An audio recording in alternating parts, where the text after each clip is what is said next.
We are here in an absolutely amazing facility. First of all, when I heard the word Shell Museum, I had no idea what I was going to walk into here, but we found Dorrie, who has walked us around and taught us. I think we were in the building 30 seconds, Norm, before we had already learned all kinds of stuff that we didn't know. Dorrie, thanks for having us in here. Oh, our pleasure. We're happy to shell you about.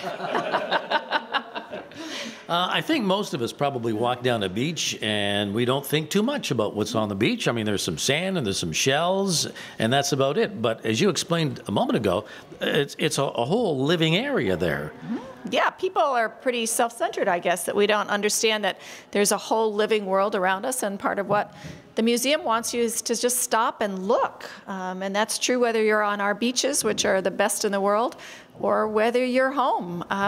You know, there's amazing creatures living all around you all the time. And every shell is a living organism, or at least it's had a living organism in it, mollusks. Yes, a mollusk is the animal that creates a shell, and a shell, think of it as a body part. It's, I compare it to your spine.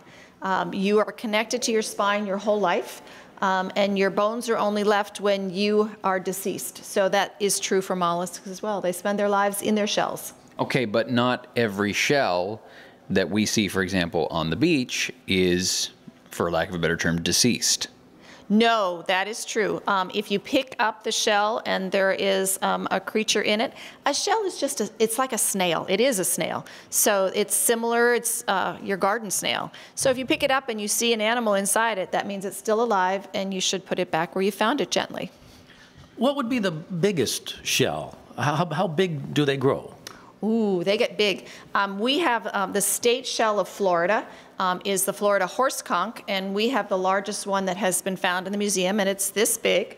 That's about 2.5 feet or so? Yeah, it's about 24 inches. Yeah. And so that's the largest one we found. There may be bigger ones out there. Giant clams, you know, they can be huge, but the largest ones aren't necessarily the oldest ones.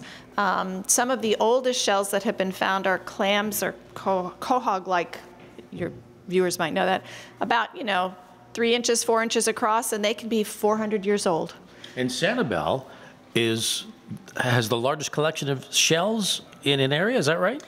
We have one of the largest collections. We have more than 300 some species that are found on our beaches.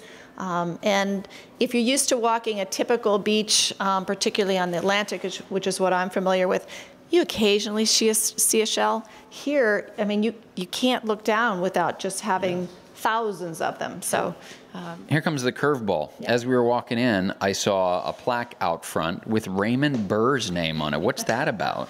Yes, and that is, I can tell how old you are by what character you know of as Raymond Burr. True, you know, yeah. Is it Ironside? Is it Perry Mason?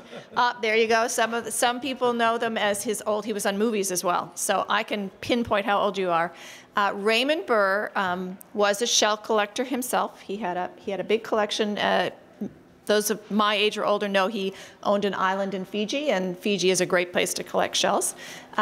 He also spent some time on Sanibel and Captiva, and when they first started fundraising for the museum back in 1989, 1990, he agreed to be the celebrity chair of the fundraising for the Bailey Matthews National Shell Museum. Very cool. So that's what he did, and he was very active in that.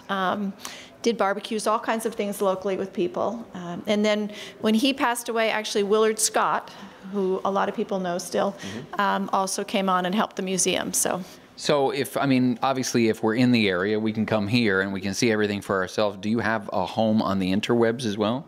Yes, we do. You can just go to shellmuseum.org, and that's us. And we're happy to have anybody look on any information. One of the things, if you're interested in shells or you're studying shells, we have, it's just a tab at the top of the website. We have great photographs of the 350 most common shells on Sanibel there. We also have our entire collection. We're a natural history museum.